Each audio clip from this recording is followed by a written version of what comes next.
Okay, so welcome to the Southall Matters November meeting once again. Yep.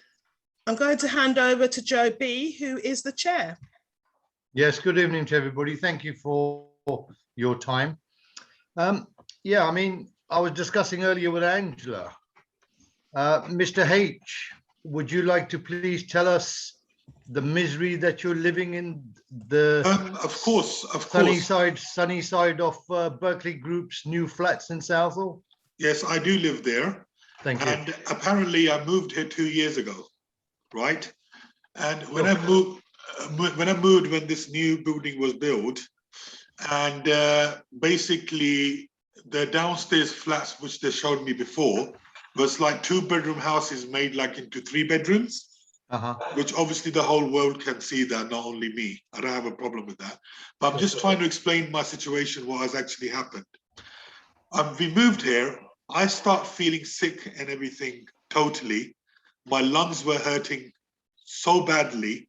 I have been to the hospital before 2 weeks I moved from here because I was living on the opposite road, which was Park Avenue. And the thing was that I was dragged into this property. And my officer name was Animika Desai. And when I was dragged into this property, because my social solicitor who was involved in this, his name was, which I can't remember on the back of my head, it was 2 years ago, but I've got his email anyway. And he tried to, I was supposed to get a 3-bedroom house on Northcourt Avenue. And my case officer, what she done, she took that off overnight on the system of Locata. And I mentioned this to the councillor as well. And I was going through a lot. I wasn't feeling well. I couldn't breathe properly. I used to see the sky going pink color at night time, which is like 1 o'clock, 12 o'clock. And I used to go outside, struggle breathing. And at that time, I was on a very less asthma pipe, like Ventolin and all that.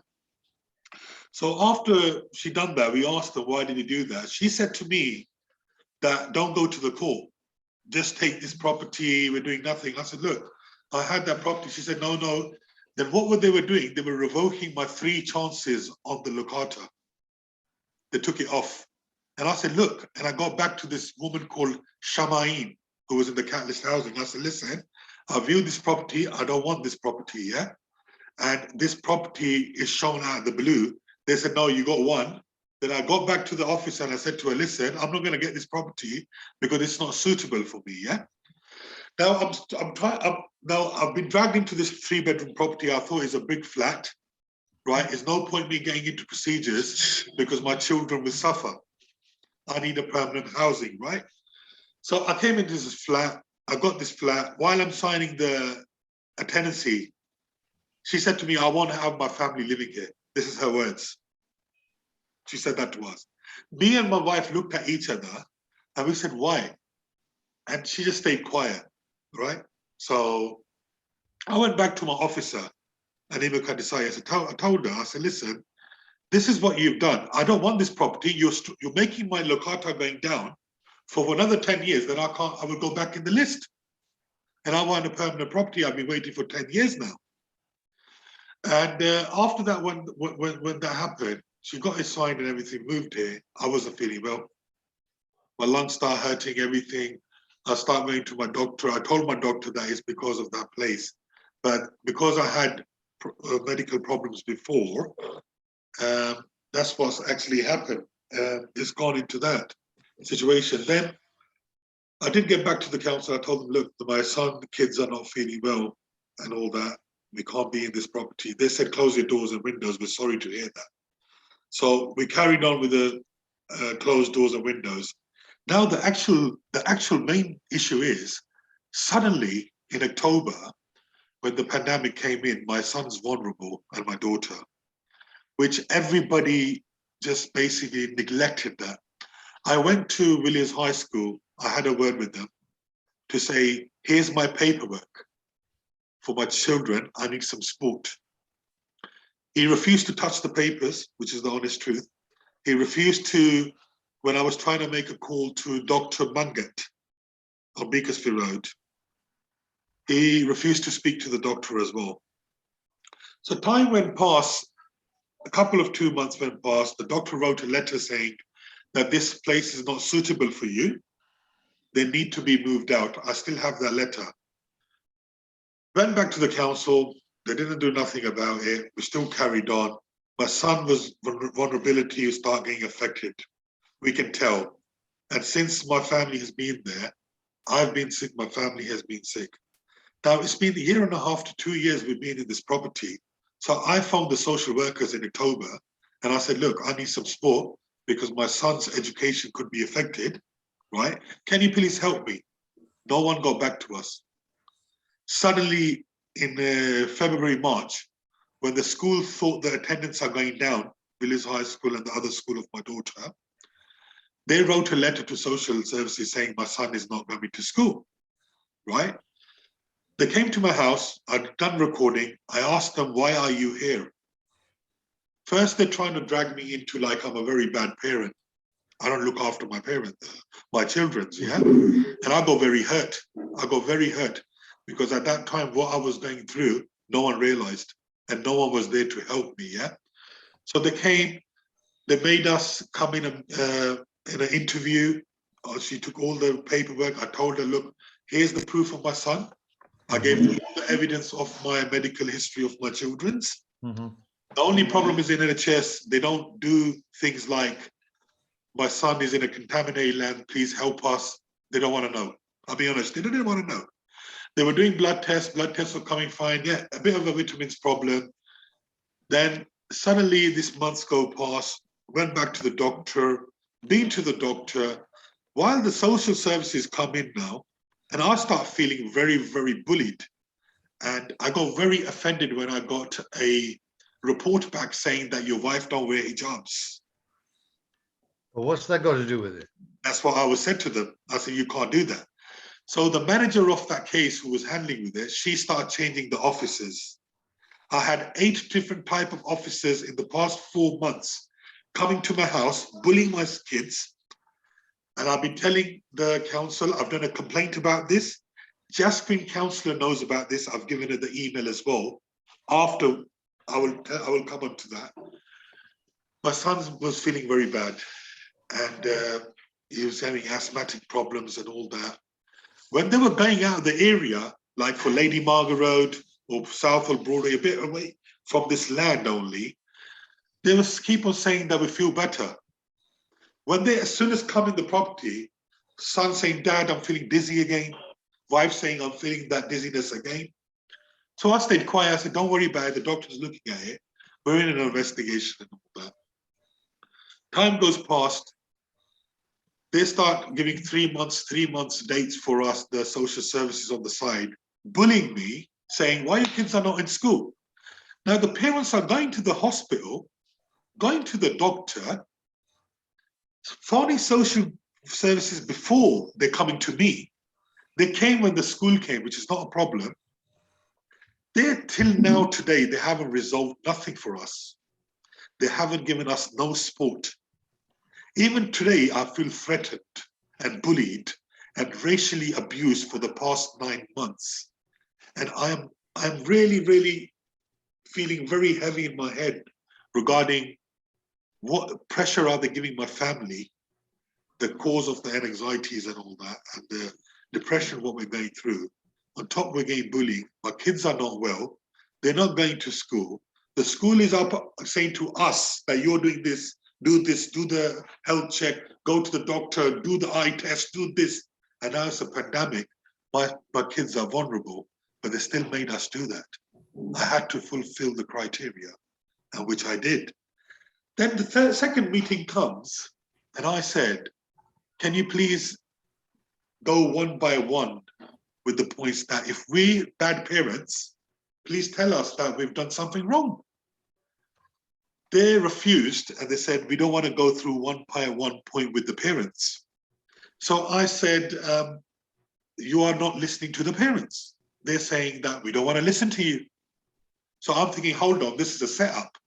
Because before this January, the Monolex officer, attendance officer phoned me and the other Louise attendance officer phoned me. I'm telling them the situation, what's going on. They're not taking me seriously. They're both talking to each other saying, shall we start with the process? Right? So now I've realized they've made my kids into this case. First they said I'm an emotional abuser. I felt very offended. Well, if I am, how am I going to the hospitals with the kids, which I'm struggling as well with my health, and I'm going there as well, and I'm doing all that. And the doctors in consultation, even the pediatrics in consultation, I'm having a word with everyone, but the only seem to be problem with, I have a problem with you. So they tried their best to prove me as a bad parent now. Then the social services changed the 8th officer, which is her friend, I think. She came to my house. She said, I want to see your kids alone, this and that. I said, look, you've seen my kids 3 times alone. You've met them in the school. We've had 3 cost meetings. You refused to work with the parents. Your governor was very violent. And I don't have no choice. What shall I do? Put yourself in my situation. She said, oh, you know, now the attendance is not our matter. The problem is that they're not emailing me for the past 2 months. They keep phoning me that we're going to close the case. Don't worry about it. It's going to be fine. We're going to have a word. We're going to help you, which is a good thing, which I want them not to bully me and give me more stress, yeah? But that went past. And after that, the next thing is after this, they done that. And now, after saying it's not their matter, now last week they say it's our matter. So they said, we're going to come and see your kids like someone wants to come bullying me and come like with force to see my kids. I said, look, this is not fair. He's going through corona COVID syndromes, and my son and my kid is vulnerable. Even in the pandemic, they came to my house while we're in the virus, and I'm not supposed to let no one come in my house, even my own relatives, yeah? They've been coming, they've been doing all sorts of things, yeah? So I stayed quiet, and I'm getting bullied, and I'm getting affected now by them. My family's getting affected. My kids are saying, Dad, who are these bad guys? Why they keep on knocking on our door? Now I've realized that after the governor keeps saying in the meeting, saying that, oh, the property is not a matter, the land is not a matter. But on the other side, when I see Mr. Banger, your videos and all this coming up, and this cash company has come up, that they're saying something else.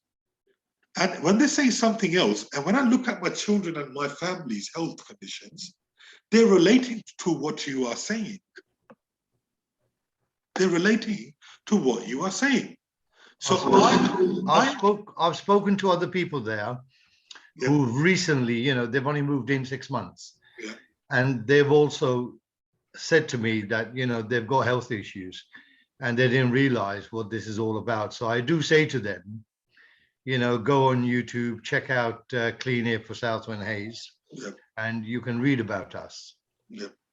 Do you remember once we were having a chat and you said to me that they told you to keep quiet? Yep, and I had a word with the manager when the council, when my letter went to the council, yeah? Yep. And I had a word with the one manager of the association. I said, listen, this is what's going on. My kids are getting sick of it. Can you please help us? Sure. He said, at the moment, if you just stay quiet, you don't need to speak to no one about this. Because I thought they're in the council, they're doing a process or something, which I'll give them time because everything don't happen online. But now I've realized why I've been quiet and my kids, I have all the evidence. What I need from you now is that please, I need someone like Angela, for example. She comes and see me. I show her the paperwork. I want to speak out now that what I've been through and what I've been put in a situation which I haven't done nothing wrong, right? It's like they want us out as well at the same time. And on top, they bullied us. I've been followed as well. I've been having the people outside my flats and all that, looking at us and, you know, try to cause us in different procedures. And we haven't done nothing wrong. We keep on getting carried on this social services, and the school is on our head, and the school is saying, do this, do that. So what about our life? How are we going to do it with our kids when people are keep telling us what to do and not listening to us? What are the doctors saying? Doctor has given me a letter since 2019 that I've got other patients as well in this flat. They've got the same problems. Really? And I've got the letter as well. And he said on there, this is a gas contaminated land. Even move them down the road near the Broadway or whatever. take them out of this land. That's what he said to me verbally, but he's given me a letter for that. But nothing has happened. It was into the council, and I'm really, really getting fed up and saying in these meetings, I'll be honest with you, no one's doing nothing. So am I talking here for nothing? Or No, that's not the point. That's not the point. You got to remember, please, you got to try to remember. We've been fighting this corner for nearly 5 years now. Okay. And the relevant people don't want to come to our meetings. I mean, today I invited Shittle Morn, who's a councillor in Greenford. He's actually a minister in the local government. He promised me he would come. Mr. Khan, I don't know how long you've been in Southall, but Mr. Khan used to be a councillor in 2014, I believe, for the Labour Party. He is now standing again for the Broadway ward. And I also invited him this evening. And I have a WhatsApp saying that, you know, he will join. Because I want them to know what people are going through, because it's easy going around and saying to people that we don't know what we're talking about. And this is how I caught Mr. Sharma on this radio. He said, oh, Mr. Bangu, let's not point score. Let's work together. And I said, well, what shall I tell the families whose members have died, whose loved ones have died? My uncle died from cancer, and my uncle died straight away when this gas tank was down the road.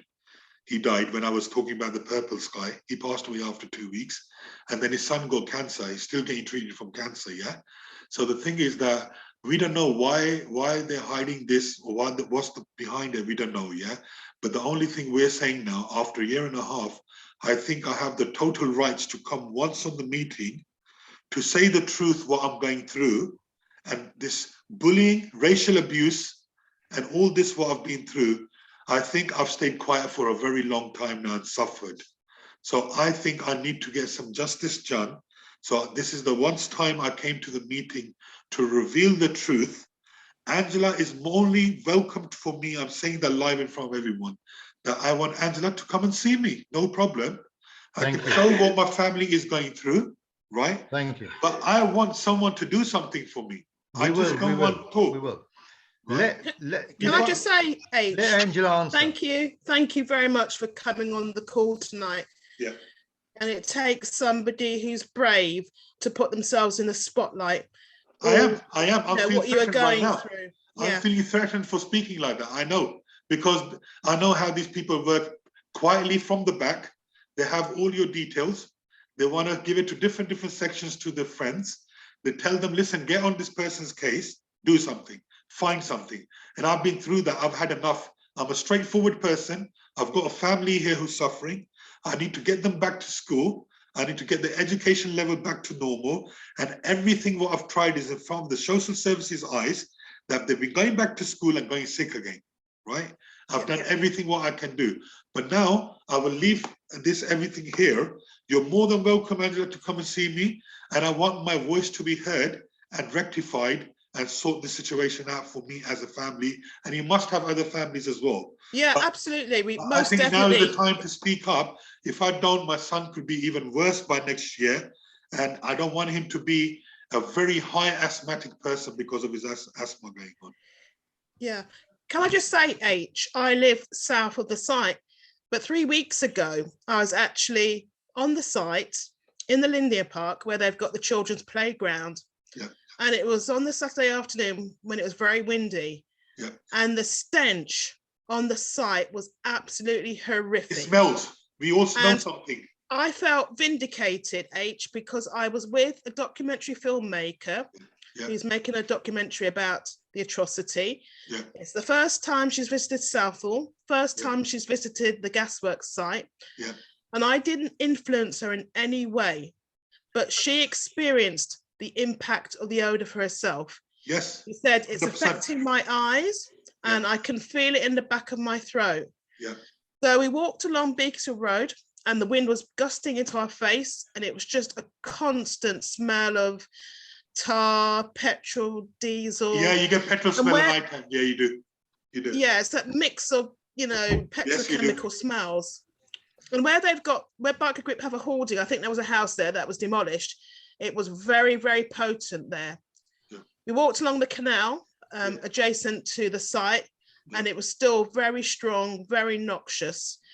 And the following day, I actually felt very upset for the children. I don't know the children, don't know the parents who were looking after them, but it was the most distressing thing I've seen in a long time to see children playing in a playground and inhaling the toxic chemicals that can potentially cause cancer.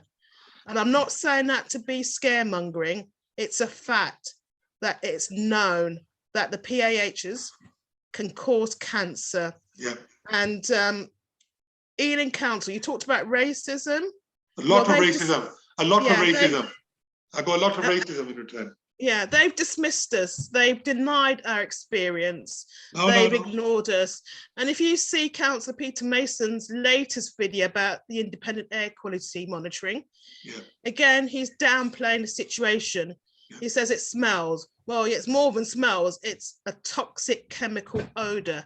Sorry to interrupt you. It's when you live in there, now let's get their relatives who owns this, let's tell them to live over here. They don't live here themselves. They don't, right? They come here. Even the people which work for these companies, they only come here for a little while. They don't even want to come and see you and ask you, okay? No one has asked us even once, are you okay? No one has. Frankly, they don't care. Ealing Council do not care. Yeah. The only thing they care about is the money that is pouring into Southall from the property developer and also from Sport England, millions of pounds. And that is valued first and foremost over human life. I was absolutely distressed to hear this week from a member of Cash. He said he spoke to an old school friend, and the school friend said his mum, who lived on one of the side roads of Beacon Road, got lung cancer. We know, obviously, we can't prove a direct link with the toxins on the site, but she died. And within a matter of weeks, her husband committed suicide because he was so grief-stricken. I want to say one thing. That's the most upsetting thing I have heard in a long time. I want to say one thing. If anything happens to me at the moment, I'm not feeling good with this bullying and all that, and it's pressurized me a lot. My body's feeling very weak right now, right? And I've been doing so a lot with my family. I've been so upset. It's like my body can't take it anymore, what I've been through. So I just want to say that live as well, that I've done nothing wrong. If anything happens to me or my family, we will know who's responsible for this. That's why I am here today. And this is a very serious thing.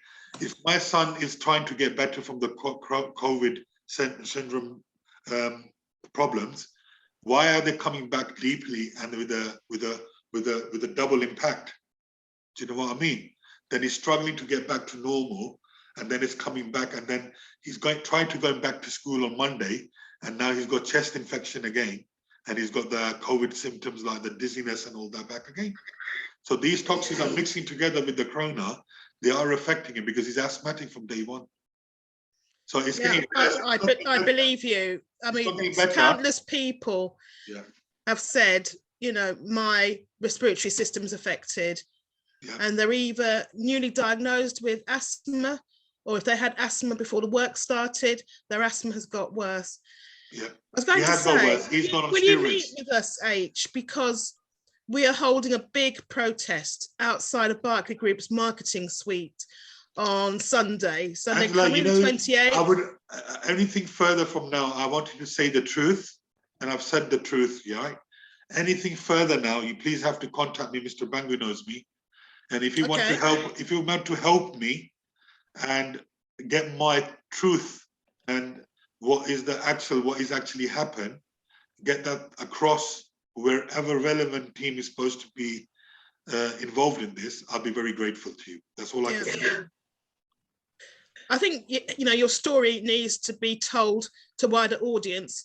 It starts here today that you are telling your story to us. It is going to go on our YouTube channel, and there is interest. Joe, for instance, appeared in a recent video, which has got nearly 400 hits. So people are curious, they're interested, particularly around the fact that we are promoting the protest on Sunday coming. I have contacts with 2 journalists. I'm confident that at least one of them will be interested in interviewing you and getting exposure for your story. It has to be told, because it is at odds with what Ealing Council want the wider public to believe, that the odours are harmless. It's not affecting our health. No, they are harming everyone. Yes, they're harming us. So they're harming my kid. So if I've stayed quiet and I thought, no, it's not. And then I looked at your programs, and then I looked at the symptoms. And there was one you done before the COVID started. You done one that everybody can be affected by COVID and the symptoms together. That's right. That's actually happened. It's happened. That's why I'm here today. I mean, why shall I stay quiet? Itself is deadly, but combined with the toxins from the site, that has happened. It's increasing the death sentence, most definitely. Yeah, and why shall I stay quiet if my son is getting worse? That's what my concern is now. I have to speak up for my son. I stayed quiet. I've been to the hospital with the pains. They gave me painkillers and all sorts of things, which I'm still carrying on with painkillers. But what my point is that I have to speak now. I'm sorry, I'm not afraid of no one. I have to speak, but I don't know who's going to come behind my back tomorrow or not. Anything happens for my family, we know where it's coming from. And the thing is that I've had enough. I had to say this, that look, it's been affected. We've got neighbors here as well, which been affected as well. They've been tired speaking about it. They're just given up. And I've seen people changing, the bodies changing, the skins have changed. The pastor came in, even I've changed since I've come here, right? And when you go to your, especially doctors, they don't understand that because they don't know what's going on.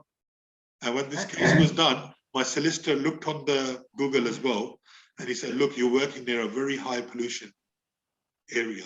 Living. Angela, do you want to bring Leslie in, please? Leslie? Hi, Angela. Hello, Leslie. Sorry about the lack of video tonight. Unfortunately, my computer's not working as it should. Yeah. But thank you, H, for your testimonial tonight.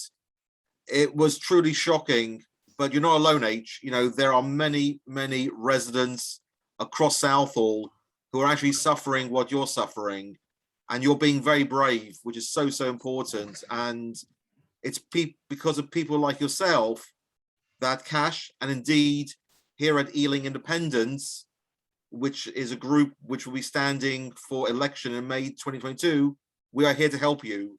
We're here to raise the issue because ultimately the council hasn't done anything. It's completely ignored your concerns. It's completely intimidated residents. The fact that you as an individual, you shouldn't feel threatened by your own council. Your council should be representing you. Your council should be proud of you and proud of your children who should and will make a valuable contribution to our community. And that's what it's so, so sad about what's happening with the Ealing Council.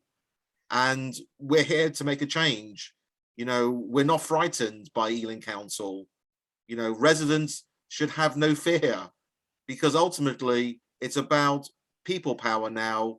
And our ultimate aim with our own group, Ealing Independence, is that we want the council to be run by residents, not by these so-called councillors who lack experience, who lack empathy, and who lack concern. Yeah, sorry, can you just help me with one thing, sir? Yep. There's one thing I want to say. I've seen, look, we've been in Southall, our parents have been in Southall, I was born here, right? Yep. My parents worked hard.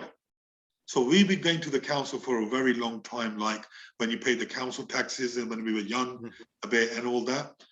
I felt in the council like these contracts which have been given out to, for example, social services and all sort of other contracts in the very high posts, yeah? They're only one, as I will call them like my brother and sisters, rather than not getting offended of this. They're all same ethnicity, right? And they're working together, that's what I've realized, and no one can speak in front of them. They're trying all these little tricks and these bullying and all that. Like an ordinary person, when it goes across them, he says, I'd rather stay quiet. I've got a family to look after. We don't want that threat. We want people to understand what's going on and just rectify it. That's only we're asking for. And I'm getting like these, as I said before, the abuse, like these things written in the statements, which I don't feel like even saying. It makes me really sick. We don't want that from the council. I'm sorry to say that, yeah? We're here to look after our family and have a good future so they can run and be something for this country. That's what we're aiming at, right? But they're putting it all back, blaming it on to the parents. Why don't their parents want their kids to be in school? Why? What they're gonna do at home? You know what I mean? So I've been put in that situation. I've been bullied by the police coming to my house. They even said there's nothing there. I've got an email from them saying that you haven't done nothing wrong, right? The well-being's fine and everything, but I'm really, sir, I'm really getting stressed out now. The situations they're creating, then they say we're helping you. They haven't supported me with nothing for past year, and they don't want to answer my questions, and then they drag me into a lot of stuff. They got the power. They abuse their power on people to what? To kill me. And I'm feeling that I'm gonna die, seriously. The way I'm feeling right now, that I might, why am I getting this thinking that I might die? Because no one's listening to me the way I'm treated. You're typical, H, that is typical, sadly, of so many people, not just in Southall, but all across, Ealing. People feel let down by the council. They feel bullied by the council. They feel they can do nothing. So they feel they have to be, they have to be kind of compliant to what the council's doing, which sadly, as we know now, the council are not doing things in the best interest of people. Yes. They're only doing things in the best interest of these councillors, many of whom don't even live in the wards they represent. Many of whom of these councillors, win contracts from the council themselves to provide services. So people like you, H, sadly, you feel there's nothing else you can do, and there's no one else you can talk to, and we applaud you for reaching out to Angela and everyone else here, because you are the people we want to help, and there's hundreds, if not thousands, of people across Southall alone, if not many more thousands across all from Acton through to Northolt and beyond, and Perryville and everywhere else, who are really at their tether end. I mean, not just individuals, we also know of business people who run successful businesses across Ealing for 20, 30, 40 years, who are getting no help or support and are being threatened and bullied by council officers. And another thing, we can't get no legal help. I've been phoning since last year and a half. I said, I need legal help with this problem. It hasn't been rectified. Everyone said, we're not dealing with it. We're not dealing with it. And when they hear Ealing Council, some solicitors, they come around with saying to me that this council is very bad. I've heard about it. I'm not bothered about this council. They're too much. This is what the solicitors are saying. And imagine who needs help there with the legal. What is he doing there? What is he thinking? His family's at the back home. He's in the office. He's got the paperwork. And he's got a lot of pressure. And then the social services come. They say, you're the bad person. And then the person turned out to be a good person. Then they say, no, it's the attendance. So, okay, you come on to the attendance now. I'm here doing a meeting. How are you going to rectify this now, please? Somebody help me. They didn't help me. So who's going to help me now? H, I will definitely take up your offer and come and visit you. Thank you. And I'll speak to Joe after this call so that he can make the arrangements with you. I think the key thing now is to get your story into the media, to get it well known, because I believe what you're saying.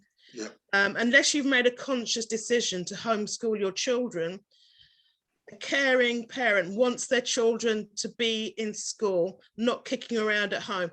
But if your children are so ill they cannot attend school, then they have to be at home or in hospital. And I know for a fact from my personal experience, the chemicals from the site have impacted on my family's health. When my children were in primary school and I used to collect them from school, as soon as we arrived home, the odor was apparent in the car park where we live. And automatically they would cover their noses and their mouths with their hands as a makeshift mask. Yeah. So I know. I also bumped to an old university friend 3 weeks ago, and I found out by chance her brother lives on the same road as I live on, and she said his respiratory condition is worse. And I said, well, you know, we literally live around the back of the gasworks. And she also mentioned, he told her there are children affected in a school and they're suffering nosebleeds. Unfortunately, I don't know the details, so I don't know whether he's been chatting to neighbours. So I've spoken to her. Yeah, I won't be I'll ask her discussing to get more detail. Yeah, I won't be discussing anything more. So you're more than welcome to contact me, or you can phone me as well. No problem. Yeah, I'll do it through Joe. No problem. I mean, you know, you've taken a brave step tonight to come on a call. Madam, I am scared at the same time, madam. I feel threatened as well. But I have to speak as well. I can't stay quiet now anymore. I've had enough. I'm getting bullied. I'm getting all sorts of stuff. I have to speak up. I'm sorry. I can't stay quiet now. Yeah. So whoever's going to come in my way, you all are there now. And obviously, there's a Mr. Arif Hussain there. I see him in near the mosques sometimes. They know I've seen them in Southall as well. So I will definitely speak to them when I see them. Actually, what's going on? But I don't know where they're from. But I will definitely speak to them when I see them, because I've seen them a couple of times here. Arif, would you like to say something? Well, it's the usual story, isn't it, really, basically, that when people say, you know, I'm listening, I hear what you're actually saying. What you don't actually hear is they're actually going to do anything. Now, if you take a couple of weeks back, Mr. Sharma was giving a lesson on politics. What he said was that if you got issues and you want to raise like these issues, then you are sort of activists and so on. You're sort of shouting in the wilderness or whatever, you will never get anywhere. But if you join a political party, then if you join the Labour Party, you have my full support. And once you join the party, you've got to draw the party line. But he's a It's a liar. difficult choice, yeah? He's a liar. Mr. Sharma is a liar for the simple fact. Yeah. I was second in charge of the Labour Party ward on the Broadway, and I was told not to speak. So he's a liar. I'm sorry, but okay, forget that. Let me speak, yeah? I've got good lawyers. Yeah. When he says, right, if you're a member of the Labour Party, you want to become a councillor, I was you a have member. my full support. I'll give you everything. Yeah. But I was a member. Yeah. Yeah. If anybody wants to canvass or stand as a councillor, all the Labour councillors, anybody else would gather, right? They will meet, they'll be photographed and say, here we are, cancelling for the party. Yeah. So if any councillor in Southall feels right that you're being hard done, yeah, what you're suffering, then surely, right, all 15 Southall councillors would be prepared and meet you and be photographed and saying, forget the legal aspect, right? What is happening is wrong and we want to do something about it. Has any councillor actually, any group of councillors of the 15 actually done that? No. That would show you how sincere they are. That's my question. Where's our democracy? What are we voting for? Why have they been taking my money for all these years in the Labour Party? And when we're suffering, nobody's standing with us, Arif. That's my argument. And if Mr. Sharma is still going around and talking foolish talk, then he hasn't learned anything from the experience, has he? He's giving us a lesson in politics. And he says, as he would actually say, he's an MP. He's a joker. He's actually looking at the higher picture. Local issues to the councillors, but he would stand side by side with every single councillor. Our local MP, member of parliament, is a joker. I'm standing here, it's on film. Mr. Sharma is a joker. Arif, I've been in the Labour Party. Yeah. They didn't help Arif, we us. have tried to communicate with the councillors. They were all invited tonight, all 15. Only one gave their apologies. And I don't understand their mentality. Some of them live relatively local. One of my ward councillors lives in the same ward. he has grandchildren. I just don't understand how they can stand by and let people die. And that's what it's coming down to, Arif. People are dying. Yeah, I know what you're saying. What I was saying is, if they actually wanted to help, then all 15 would turn up at the demo, say on Saturday, and be photographed with you, but they're not going to bother because exactly they don't feel that they will actually have any benefit. They're probably upset their colleagues and get into trouble, and that's the reason they won't actually sort of step forward. But what about standing up for humanity? You know, doing the right. What about humanity and doing the right thing for their fellow mankind? It's just wrong. You know, I am not related to the children in the linear park. I wasn't related to the children at Beaconsfield Primary School and Hanborough Primary School, who I could hear playing from my office in the college. And I used to think, how can people let them go outside to play in this stench? Surely children with asthma, it must be worsening their asthma. So it's not, I'm not even just driven by my own children, okay? I'm driven by all children. My neighbour's child has asthma, and as you know, there isn't a paediatrics department at Ealing Hospital.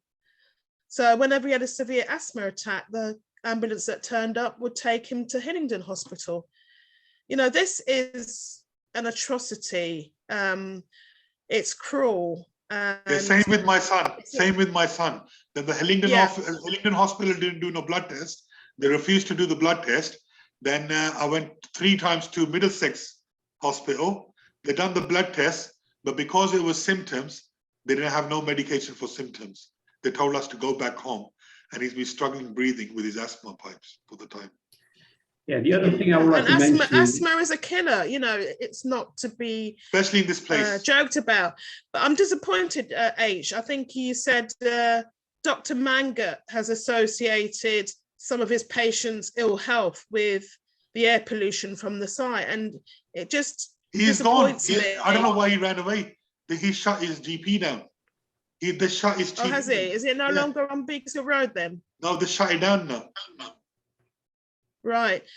You know, when I look at what's happening in Newcastle under Lyme, there's a landfill site there, and there are parallels. The local community is affected by air pollution from this landfill site, and GPs have actually spoken out in public saying, my patients are affected, both their respiratory health and their mental health. Not one GP has spoken out in public. And that just saddens me that, you know, the answer seems to be doling out more asthma pumps. My daughter's been prescribed one. I've been prescribed one. No, you're not allowed to tell me that. Okay, I'll withdraw that about my daughter. But the point is, how many people across Southall, when they turn up coughing and spluttering and saying, I can't breathe properly, that the go-to medication is a Ventolin inhaler? It's not actually tackling the source of the problem, which we know is the air pollution. Obviously, there is ambient air pollution from vehicles. We accept that contributes towards ill health, but we have a perpetrator who wasn't even hiding, and blatant in what they are doing, and no action is taken, despite the fact we have the Environmental Protection Act 1990, except it doesn't seem to be for the likes of us in Southall. And Ealing Council, they've launched independent air quality monitoring. We've sent a Freedom of Information Act request to say what chemicals are being monitored, because to be honest, it seems like a little bit of a smokescreen. We know that the contractor who won the bid was proposing to monitor just 11 chemicals, 11 VOCs, when even Berkeley Group, when PHE were called in, were monitoring 140 VOCs. The easy thing is just to die quietly, and I can't do injustice.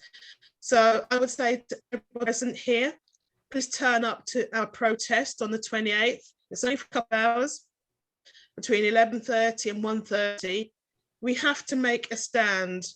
Now, ironically, I wrote a press release and I only sent it to one local journalist.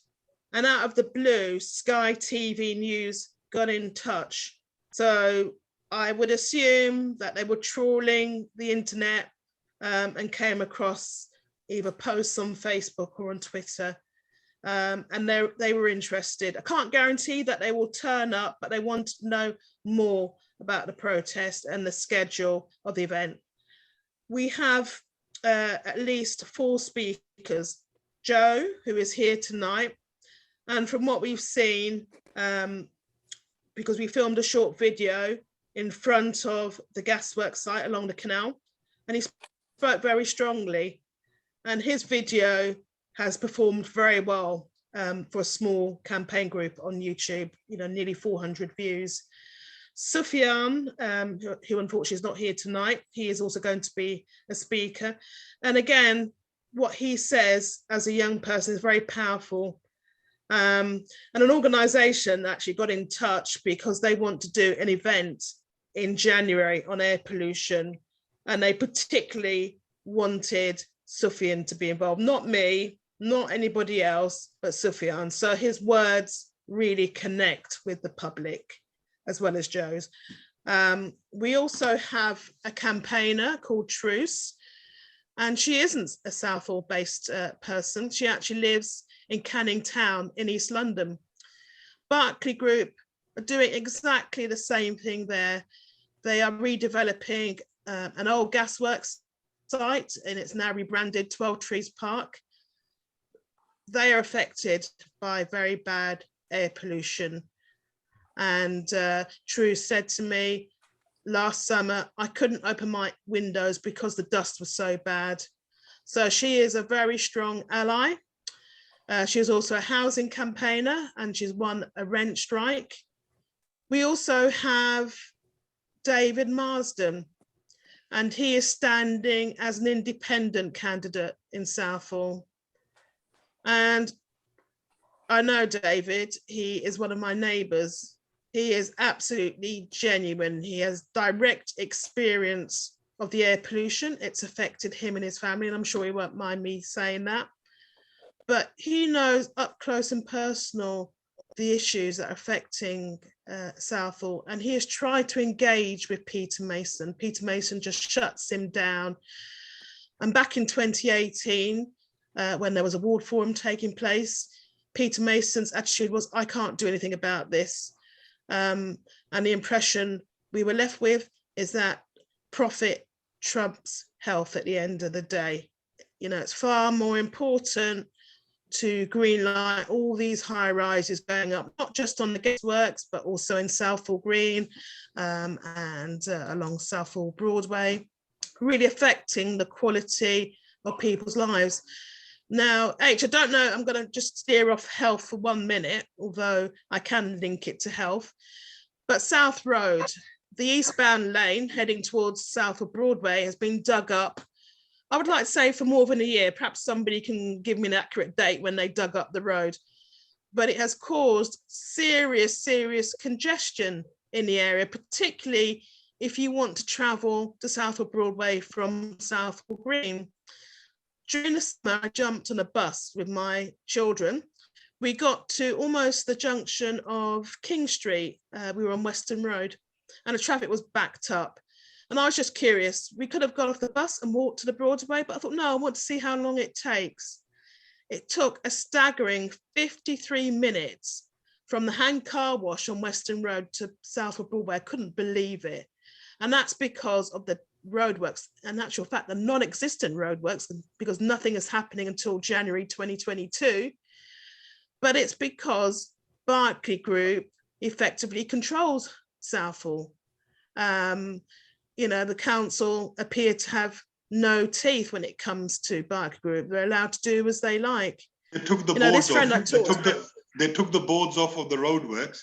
They opened the road 35 to 40 times in 3 years. and they had one supply of water. The Affinity Water people were trying to get us water here last year. There was no pressure because all that lane, they say they had to be changed. And my sons and kids be going late to school when I was sending them on time. But I don't know why they're saying keep on getting late, because the traffic light and the cones they left in the roads. So people which are struggling to get their kids in school, they're struggling even more. Yeah, it's absolutely horrific. I went to Westfield a few weeks ago, and I'm a bit of a cheapskate, so I went on the bus with my kids, and we returned by bus, got to Southall Broadway, and normally we'd catch a bus from South Road to where I live. There were no buses because Beaconsfield Road was shut, Park Avenue was shut, the whole of South Road was gridlocked, and we actually walked home, which was, I think, around about a 40-minute walk. And we walked past the bus stop where the old Southall station is, and also the next bus stop, Southall Green. And at both bus stops, there were women with pushchairs and prams. And I felt so sorry for them because I had no idea how long they were going to have to wait for a bus. It was absolutely ridiculous. And my same friend, who has a very senior position at Brunel University, so she will have influence and look to see how she could support our campaign, said this wouldn't happen if it was Ealing Broadway. It's happening because it's Southall. We are absolutely neglected by the councillors who simply are just feathering their own nest, looking after their own interests. They are not into public service. They're not into servicing mankind and womankind as a whole. You know, we are trying our best to get accountability and justice. As I said, there's no guarantees that Sky TV will turn up, but H, I want your story to be brought to a wider audience, because it's not even a story. This is your testimony. This is fact. You know, this is what Ealing Council is in denial about, because there are countless other people, because you've talked about your neighbours on the Green Quarter who are tired, they're exhausted, they feel, what's the point in speaking out? But, you know, you cannot underestimate, as you know, the impact of the air pollution on health. And the easy option for the council is instead of blaming the big bad bully, which is Biker Group, they're turning around and making it your fault that your kids are sick and not able to attend school. This is an absolute outrage. Yep. And I bite hard, because my experience of Ealing Council is that they want to demonise cash and make us into troublemakers. And, you know, I was accused, along with cash, of, I can't think of the word now, but not intimidating, because I would never intimidate anybody. Harassing, sorry, that's the word they use, harassing a council officer. And that's an absolute load of nonsense, because after they made the accusation, I met with Councillor Anand, and she had no problems meeting me. She wasn't in fear that I was going to harass her. But they want to mute us. They want to stop us from having a voice.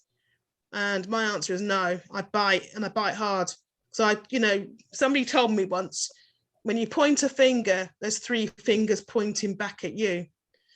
So what they accused me of, I turned around and said, you are doing that to a group with protected characteristics. We are Black and ethnic minority people. You are harassing us, which is against the law. So, you know, I'm not going to stop fighting. I would say everybody who is on this call, come along to the protest, tell your friends, your family, your neighbours about it, spread the word, because it does have impact. Berkeley Group certainly won't be doing any appointments on Sunday in their marketing suite.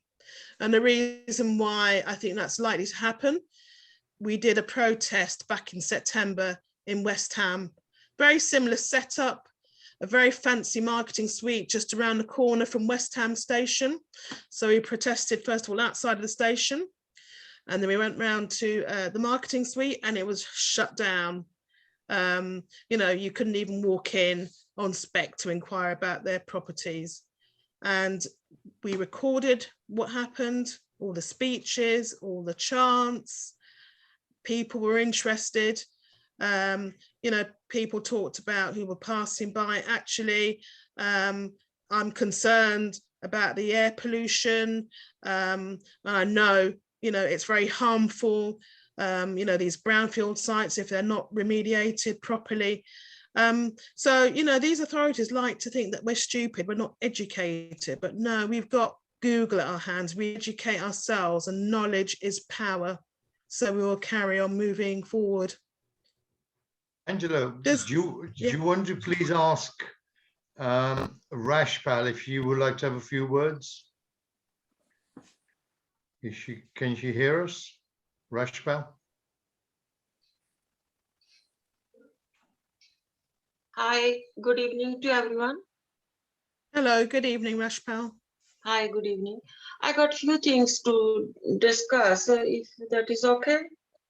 Of course, go ahead. Yeah, I've got you know, problem on my road. I live on Cambridge Road, and there are I got a lot of noise problem. You know, buses, and they leave their engines on, and I used to do nights, and it's difficult to sleep. You know, at daytime. Also, my son works at night. And it is very difficult, you know, they continuously, it's a little road, and we got park our car, you know, sometimes they blow horns, you know, and it's very difficult, you know, to move through, you know, it's a small road. And also I got the problem, like there is a noise around my area nighttime. And you know, the police is not doing much in my eyes, in my opinion, and it's quite disturbing, you know, at sometimes, and it's affecting my, you know, my health, you know, like I got nervous before with this noise, and now I'm just trying to cope, you know, like I'm a healthcare assistant myself, you know, I try to be strong, you know, like all those sorts of things I try on myself. And it is not in like it's not like safer, you know, for you know, like noise, and a lot of traffic, you know, is not moving, you know, around Southall, you know, especially the rush hours takes more to get to work, you know, and other things. And if you want to go somewhere emergency, it takes, you know, like ages to reach the place. And it is I don't think it is right, you know, you know, something should be done to, you know, like to improve the services.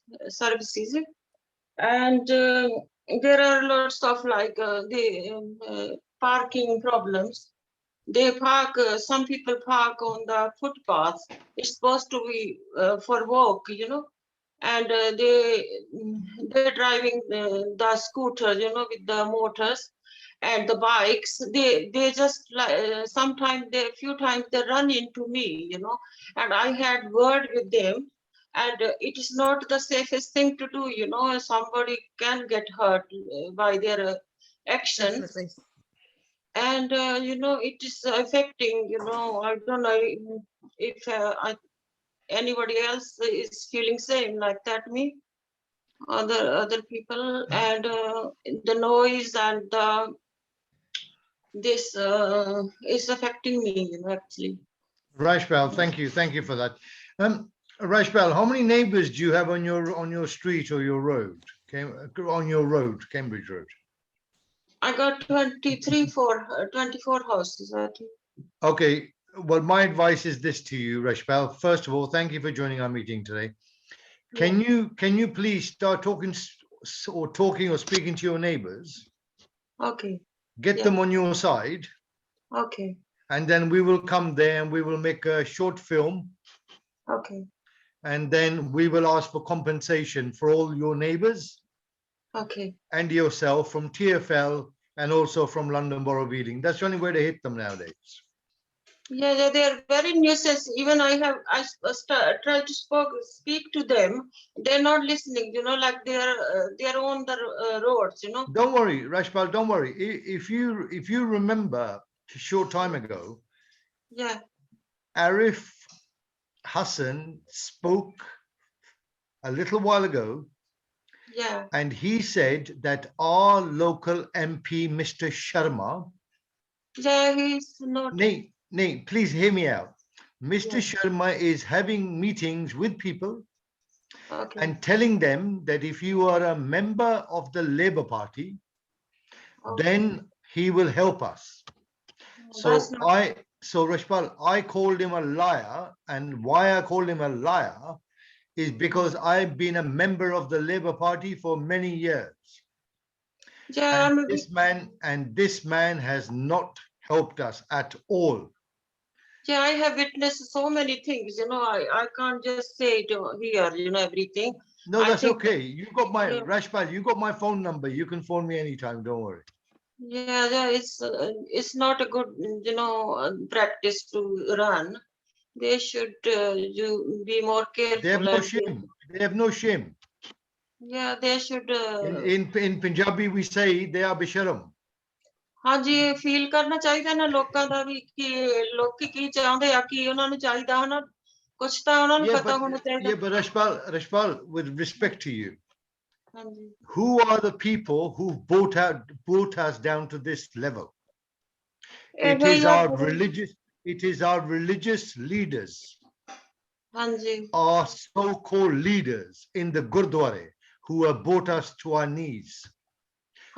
Because we listen to them. They say vote Labour, vote Labour, vote Labour.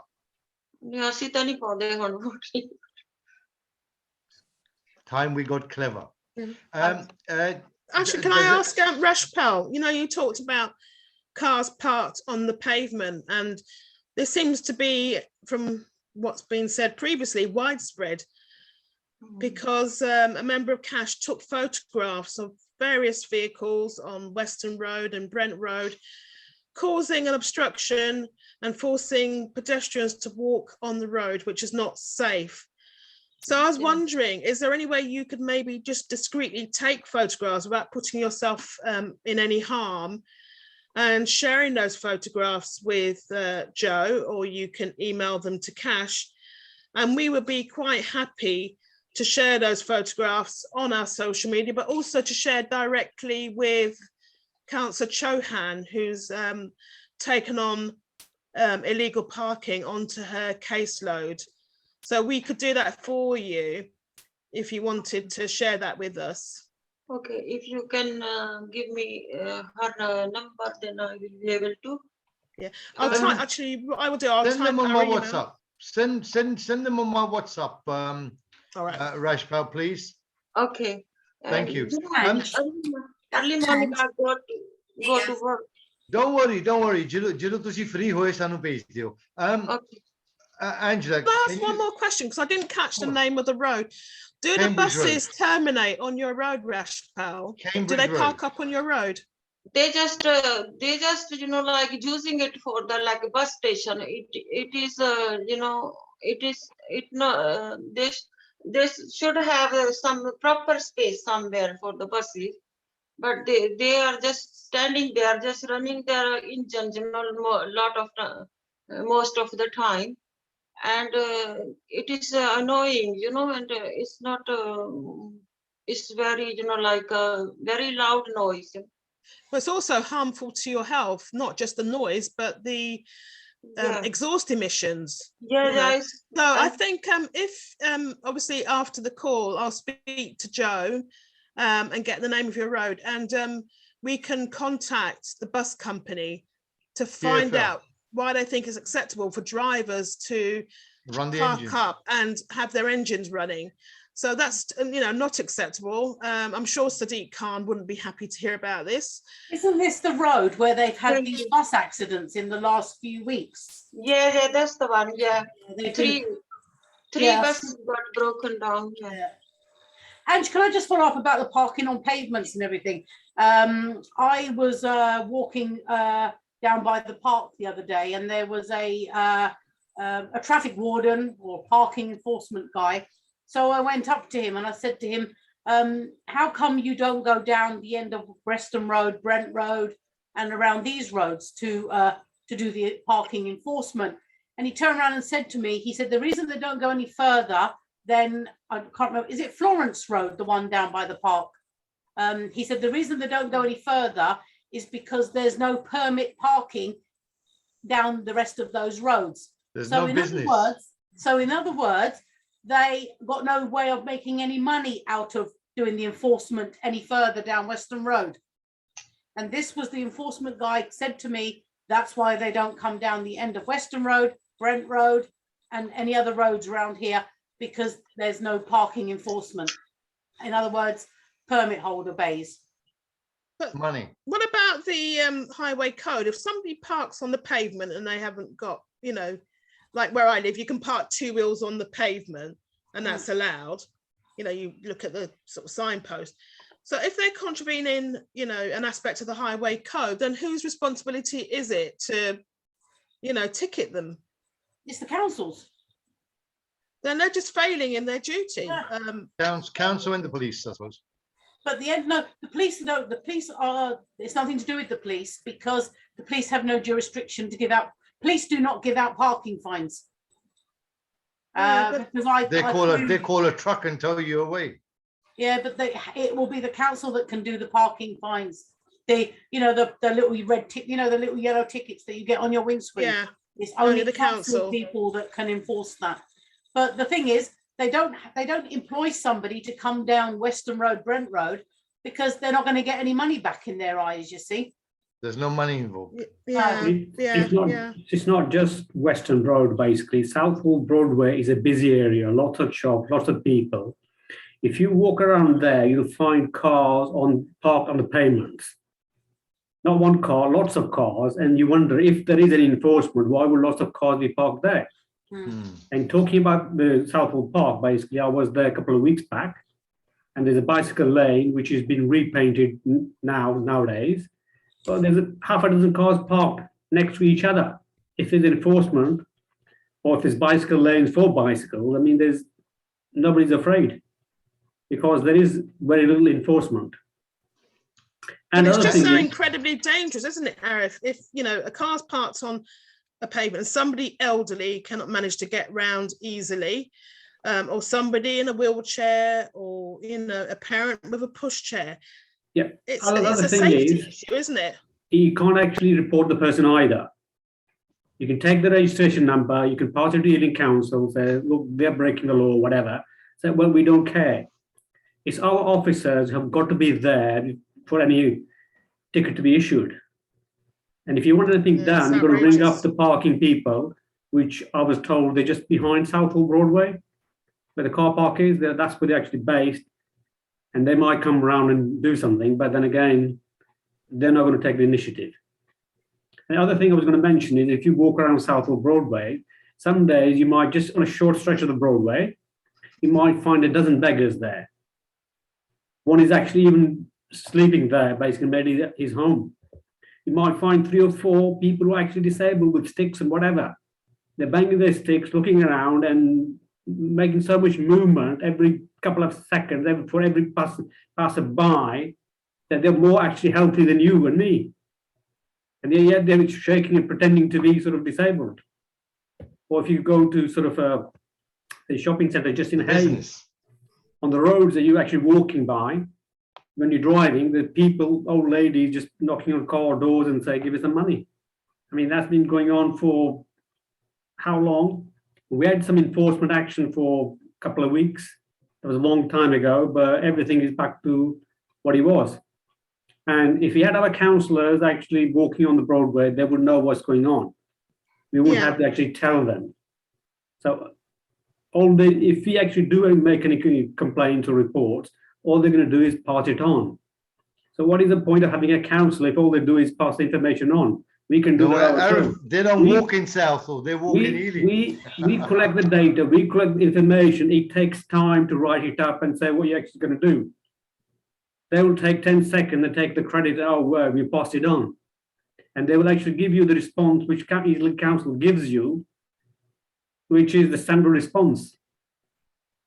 So It's very, very frustrating because obviously these issues are affecting people's lives. Yeah. And, you know, must be impacting upon the businesses as well. Yeah. It's shocking that no action is taken. You know, if they are genuinely homeless, these people, they should be given support and signposted to the homeless shelter at the Catholic Church in Southall. Yeah. But it seems, you know, just to say, oh, you know, we haven't got officers around to witness it for themselves, so nothing can happen. It's just feeble and unacceptable. Yeah, did you also hear about the policeman which got sort of had some physical sort of attack upon him when he tried to actually take care of one of these people basically on the Broadway? And he's still back on the Broadway, yeah. So they're not actually going to budge physically, and you can't actually just bite them in one go or whatever. As the police say, it takes time to actually get them to move on if they take any action. And when they do move somebody else on, they've already got somebody else lined up to actually replace them. Yeah. I think it's quite a widespread problem because I have that experience and it doesn't come under Ealing Council. This happens quite frequently at Tesco Balls Bridge. Mm-hmm. And I think what unnerves me is that I get somebody begging, approaching me when I'm putting shopping in the car from either the side or from behind. And I just find that really disconcerting. Yeah. And I just feel that, you know, there should be a choice, you know, if I want to give to somebody, you know, make a donation, you know, but I shouldn't feel under any kind of pressure or feel intimidated. And that's what I find if somebody's approaching me from behind because I'm distracted putting shopping in the boot of the car. So half the people on Southall Broadway would approach you and half the people would be actually sitting down, yeah? I actually went to Hounslow shopping the other day, basically, with my family. And this man, a Muslim man, basically pushing a trolley or whatever, came and asked for money. And the wife said, you know, you should give him some money. I said, no. Why? Because the same guy was in Southall and my friend was saying that he's a con artist. These people travel from town to town. Just because he's gone away, they've gone from this town, Hayes, Slough, Hounslow, they just move around. And they're actually... that rings the... They're professionals. Description. You're using ginger biscuits. I don't know. Yeah, I think he was at Tesco Balls Bridge. Yeah, I mean, they're professionals. Basically, like if you ask somebody to come to Southall to do some shopping, you ask him, you know, how far did you travel? How many people did you bring, you know? How much money did you bring to spend? And then you take to these beggars. Well, they're going to be here for longer. They travel longer and they're going to make more money than these people are going to spend. Yeah. So these people aren't actually sort of real sort of people in need. As you said, I mean, if they were in need, they actually go to where somebody would actually help them. They don't help. They've actually, it's their way of life. They're run by gangs. I mean, I'm involved with the local police here, and this came up in quite a few meetings. And what they do is they're mini-bussed in by these gang leaders in the morning. They're scattered all the way around Southall Broadway, King Street, Hayes, and everything. Yep. And then they're picked up at the end of the day where all the money is brought in. I mean, there's a guy at Tesco's, you must have seen him, Anjan, a white guy. He sits there all forlorn looking, sorry. Oh, yes. I've seen him. Once he stops begging, he gets up, he puts his nice clothes on, puts his glasses on, and he goes off smoking and everything. Seriously? He comes back, he takes off all his glasses, he puts his cigarettes away, and then he sits there like, poor me, I'm a right by the entrance. Yeah, I know the guy. Yeah. I got fooled by him. I bought him a sandwich, a drink, and everything. And then about an hour later, I saw him walking down the road talking to another guy, smoking. He had his book in his hand. He's a con artist. Yeah, yeah. You know, But but obviously the image, like, hard done by, looking very forlorn, as you say. Yeah. And I've seen people give him sandwiches and whatnot. So yeah, it's a bit frustrating because I want to help people who are genuine, and it's my choice to do that, but not to be conned or intimidated. Well, I'll give you an example of someone who's genuine. As you know, I walk along the canal in the morning, and there's these 2 or 3 guys that are sleeping under the new Barclay flyover. Oh yeah.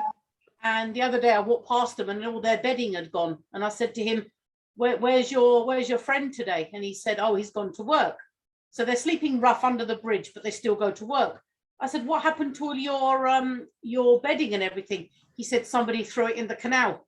Oh no. So that day I rang all my friends and I said, look, has anybody got any spare blankets, duvets and everything? And we took them back to him on Sunday because they must have been absolutely freezing. And I said, that was a wicked thing to do, wasn't it? Yeah. I said, is there anything you need? And do you know what? Not once did he say, we need money. All he said was, we need some blankets to keep warm. Well, that is your genuine homeless person. Yeah.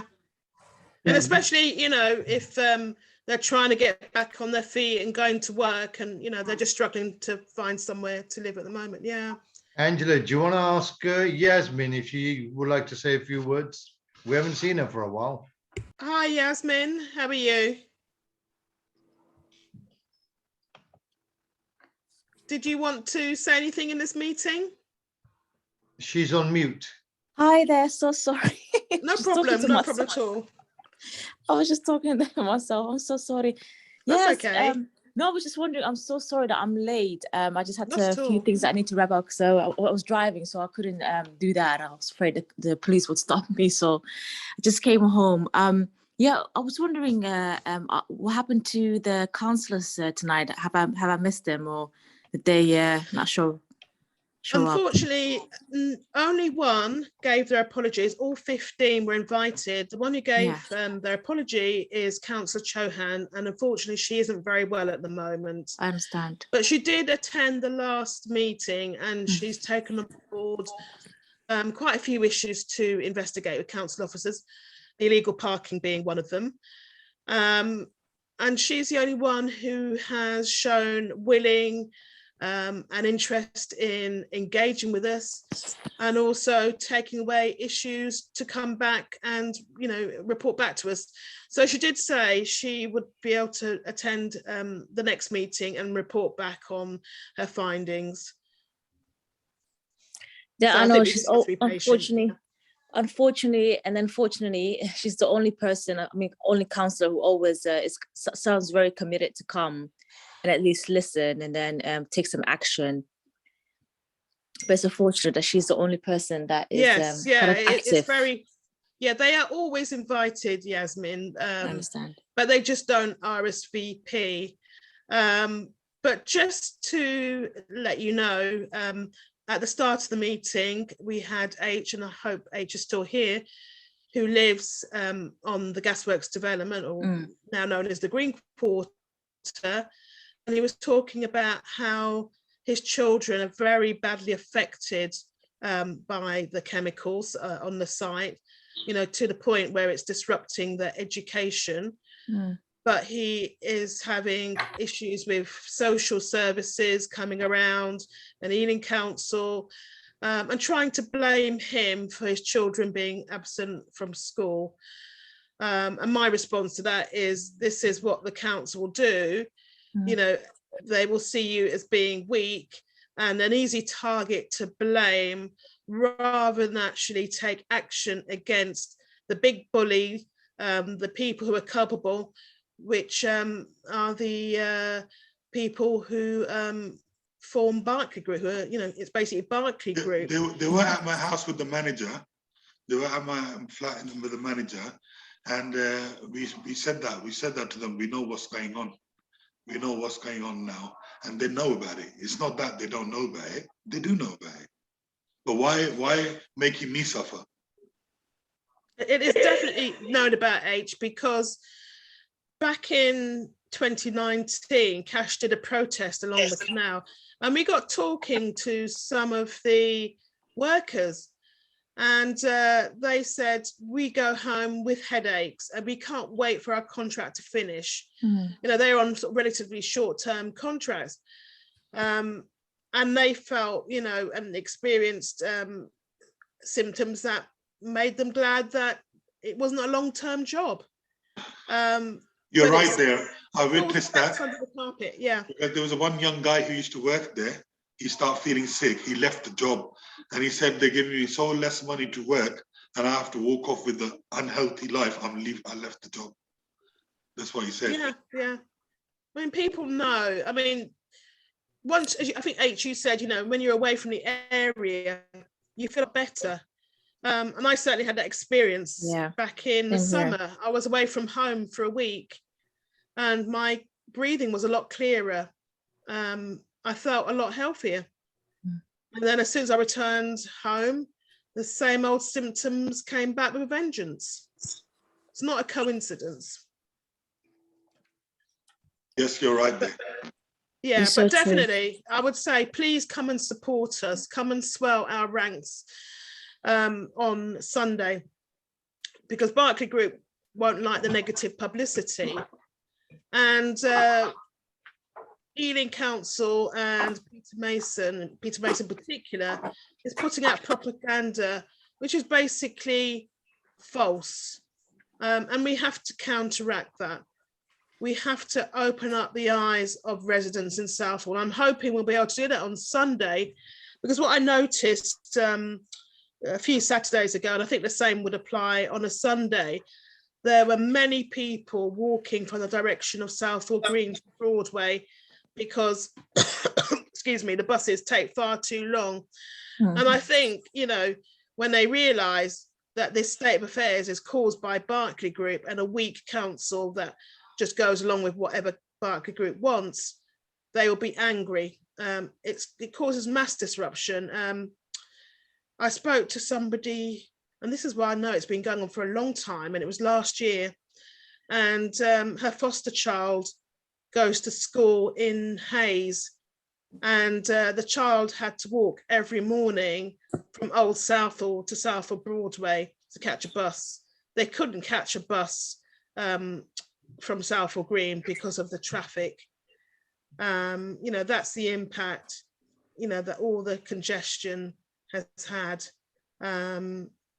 So I think, you know, we have to push back. I mean, as I can't guarantee that Sky TV will turn up. You know, fingers crossed. The documentary filmmaker, Yasmin, who turned up 3 weeks ago. And this sounds terrible. She was a young woman, but she experienced the odor for herself, and she said it's affecting my eyes and my throat. Oh my God. I felt kind of vindicated, you know, strange. Sorry to interrupt you, Angela. It's same with my wife. Her eyes got affected first, and for the throat, she's keep on getting sprays. It's all on record. It started like that. It started very badly like that. Yes, you're right there. Yeah. I mean, at the end of the day, it doesn't matter what the doctors prescribe. It's not tackling the source of the problem. You know, as far as I'm concerned, if it comes to it, stop the works. But what is interesting, the site next door where the blue gas holder used to be, you know, that blue gas holder with the LH on the side, that belongs to a company called Cadent. But the company known as National Grid are actually remediating that site. And they did phase 1 last year, and they built a massive metal enclosure, sorry, excuse me, and they built in an air filtration system. Now, as far as I'm concerned, obviously I know the Gasworks site is 88 acres, but they could have done it in sections and enclosed part of the site. The fact is they didn't want to, because it costs money, and all they're interested in is maximizing their profits. If they took the soil off site, because they said we won't do that because we want to be sustainable and you know, not to have polluting vehicles up and down the road, removing contaminated soil. it would have taken years and years and years to remediate the site. It would not have been profitable for Barker Group if they wouldn't have touched the site with a barge pole. Sorry, excuse me, I've got a bad cough. So, you know, they could do a lot more, but simply they thought we weren't worth it. And when we met the late chairman, Tony Pitchley, I think he was just curious to find out, you know, why are these people in Southall campaigning? Why are they standing up and, you know, trying to, you know, give Barker Group a hard time? But when I see kids being affected, it just drives me on, because fundamentally, it makes me angry. And I said this in the video that you'll see on YouTube that was released a couple of days ago or so. And I said one night I went into my children's bedroom and it was dark and I could smell the odor in their bedroom. And I can't tell you how angry that made me feel. Yeah, to the point I wanted to punch the wall, because I thought, this is an intruder in my home I can't get rid of. And I, you know, I just couldn't believe that this is happening in 21st century Great Britain. And I just know that the councillors, including the leader of the council, they would not put up with this in their home. It got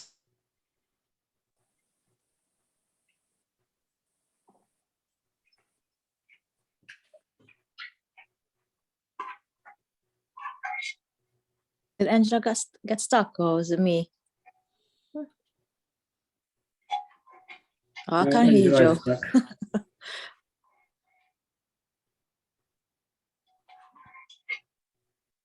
Yeah, looks like Angela is currently stuck. Would anybody else like to have their say? I mean, who else we got there? Look, I just want to say something, because how long has this been going on now? How long have they been working on the site? And the fact that the odor is not gone, or 5 years. Yeah, and at least not being less. It's just the smell is as strong as it was when I came. Sorry, you know, is this the lady which kids are suffering as well? Are you the one in the green, Yasmin? Is that the one? Yes, I recognize your voice. Are you okay? Yes. Yeah, It's just, I'm so sorry to hear obviously about your kids as well, and yourself. I saw your skin changing as well, by the way.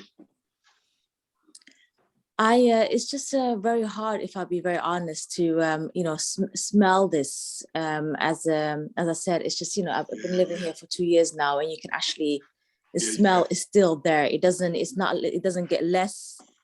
It's as strong as it used, you know, as it was when I came and moved to this property.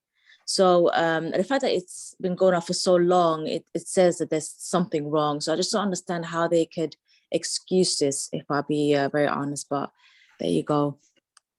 Well, Jasmine, what somebody said to me was from walking along the canal, I got chatting to one of the people on the site, and what is happening across the canal, you've got the Minute Park, which is in Hayes, and that land is still contaminated. And what is happening is the contaminants are still seeping through the ground, are going under the water table back onto the Berkeley site.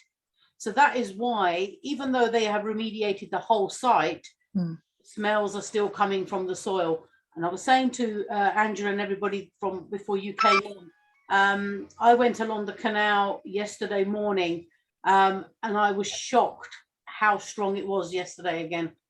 Some days are worse than others. Some days, you know, the smell is there. It's like an underlining smell. But some days it is so strong, it virtually knocks you off your feet. Yeah, and your head hurts, your neck hurts, your throat hurts. Yeah. And you can't breathe properly. As simple as that, you can't. I mean, H and Yasmin, I mean, Angela and Joe know this. I've lived in Southall all my life. And my mum bought this house in 1966. I live not far off Brent Road. So we used to get the smells when the wind was in our direction. My mum was diagnosed with lung cancer in October 2017, and she died in January 2018.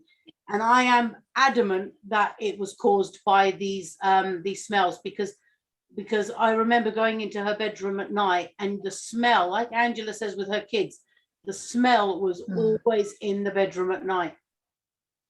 Now, again, we can't prove it 100%, but I'm adamant that that contributed to my mother's death. I don't know, you're absolutely right, because I sometimes have to wake up because the smell is so strong. Obviously, you know, our properties are quite hot, so we have to open the windows. And then use the smell, as soon as the smell comes inside the property, it's so strong that it immediately wakes me up. Yeah, and I have it's to even kind of worse. close the windows. So, Yeah, and it doesn't help because it's inside the property. You're right there. You're right, 100%. I remember one time, and I sound stupid saying this, but this is the truth. I came home one night about 11:30, 11:45 at night, pulled my car up into my front drive, got out the car, and I was absolutely shocked by the stench coming through. I don't know where it was coming from, but now I know it was from there. It was so bad. I thought, oh my God, someone is trying to gas us. I need to call the police. So, you know, we're going to be killed around here.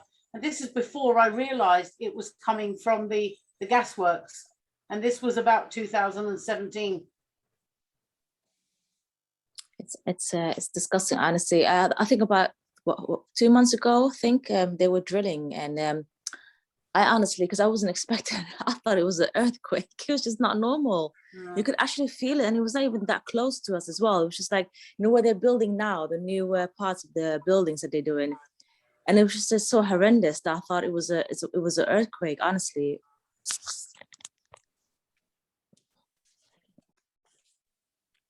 Unfortunately, it's all about money for Ealing Council. They will not get the work stopped, because you imagine all the revenue they're going to be getting from these new properties in council tax and everything like that.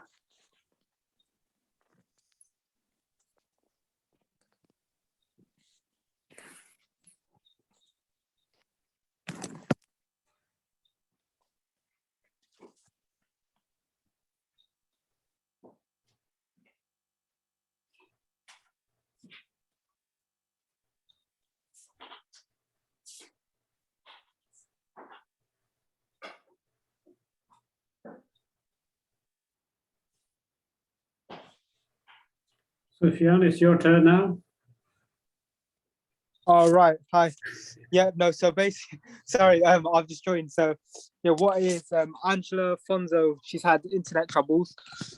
So so I'll be continuing on with the meeting. So I've not been at the meeting. So, I mean, I've just got a few issues to raise about this month. Parking enforcement in Southall is totally shambolic. There has been a 4x4 at the top of my road now for about 2 weeks, from about 9 a.m. till about 8 p.m. And he obstructs he parks on a double yellow line and makes it very difficult to turn left onto Norwood Road. And it makes it a blind spot for us. I've raised this with the council. I waited 3.5 hours that one day to get through to parking enforcement. They said it's not their issue. I raised this last month. They said it's not their issue, contact the police. When I contacted the police, they said it's not their issue, contact that council. So I was batted around like a ping pong ball. So, I mean, that's shambolic. But apart from that, I don't know, obviously I've just joined them. Has Angela mentioned this weekend's protest?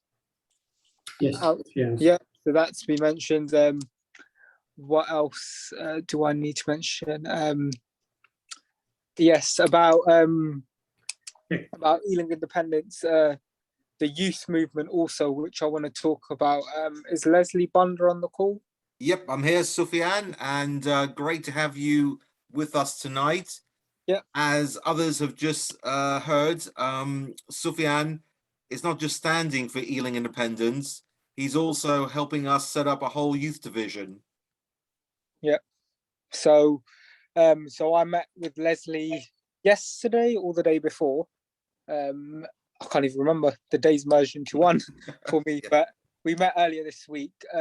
We had a sit down over a meal, and we talked about setting up a youth division. Now, me being a youngster in Southall who have been failed by their council since my whole of my life really, but where I noticed it was from the age of 14 when I got involved with the town hall project, then SR40, and then so on and so forth. And then Cash has been the longest project I've worked on. So I've been failed on more than one occasion under more than one leader. That's Julian Bell, Councillor Mason, both failures. And it's not just them, it's the whole Labour division of Ealing. And unfortunately, that brings all 15 councillors into it. There are certain councillors who have helped us tremendously, but now have gone silent. There were councillors who chose to show an interest when they had political gain. And now there's no gain for them, they're no longer interested. So where I stand with that is, you are not for the people, you're for your profit and for your pockets. And most people who know me from the work I've done will tell you straight, I'm a very outspoken person. I speak my mind, and I say it how it is. I don't sugarcoat it. Councillor Mason has repeatedly failed me as an individual, as a resident on his ward, and more importantly, he's failed me to even show that he is human. Why I say that is because Councillor Mason promotes active travel, but yet is getting seen going into a 3-litre car, which is driven by somebody else. You live 10 minutes down the road from where we were having that meeting. Why didn't you cycle? You promote active traveling because why? The roads are too dangerous to cycle in Southall. They don't care about us in Southall, and that's the way it's been. And unfortunately, if there is no change in local authority, it's going to stay like that. That's why I strongly advise everybody on this call to please, when you get to that ballot paper, don't just vote for what you've been told to vote for the last 20 to 30 to 40 to 50 years of your life. Vote for what is right and vote for change. Because without change, you think what's the saying? A leopard doesn't change his spots. Does the Labour Party change? You see a slight change for the first couple of weeks when Councillor Mason was in power, when he got put in. He made all these promises. He's put out a 7-point action plan. 7 points. I repeat, 7 points or 10 points. It's not enough. You think you can solve Southall's issues in 10 points? Bullet points, not even detail. Where is your solicitors now helping you improve the life and longevity of the youth? Because as I said last month or the month before, this isn't the people in their 70s Southall anymore. That was yesterday. The people in their middle age slash say anyone over anyone over 30, that's today. I am tomorrow. And the generations after me, that's the future of Southall, starting with me. Why have I been failed? I am trying to get answers. I have not been elected yet, but I am doing work behind the scenes. Residents have come to me pleading for help.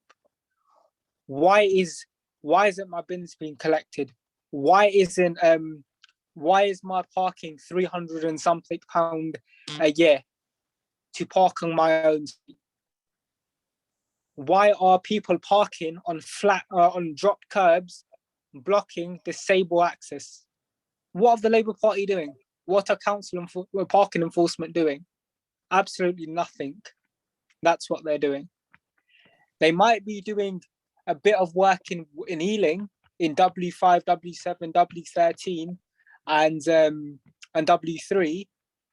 They aren't doing it in UB1. Well, UB2 certainly.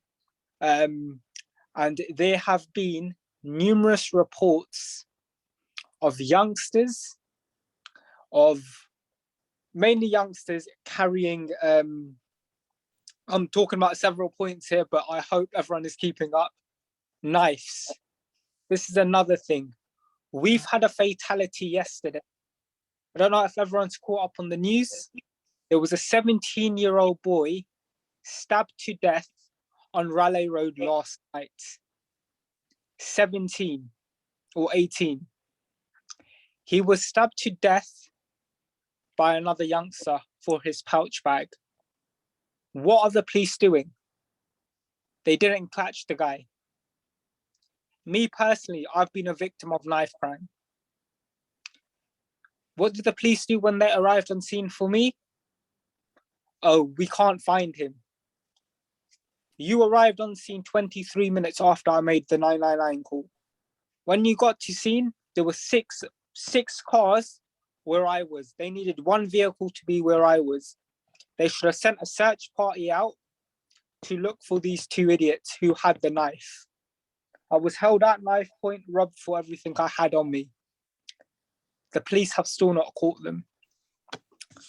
So my point is, one point I want to make, and I strongly advise everyone to make a note of it. In May, we will see change. Whether that's in one ward or 3 wards, we will see change. From myself, from Leslie, from Joe, and there are a few other candidates. We are standing and we are going to make a difference. I leave it there. Thank you very much, Sufiyan. That's a powerful testimony, and that is why it's so important we engage our young people from day one. We don't see young people as a kind of afterthought, which has happened so much since 2010 by Ealing Labour. We've had young people's services be decimated, not because of the Conservatives, but because the Labour Party or the Ealing Labour Council don't want to support young people. They've closed down youth centres. And that's why it's imperative for us that everything we do at Ealing Independent, we do it with young people, as one of our key kind of drivers. Because as Sufiyan said, this is the future of Southall. This is the future of Ealing. We need to engage. And thank you so much, Sufiyan, for taking the kind of the mantle really there to say, look, I'm a young person. I want to do something positive for my community.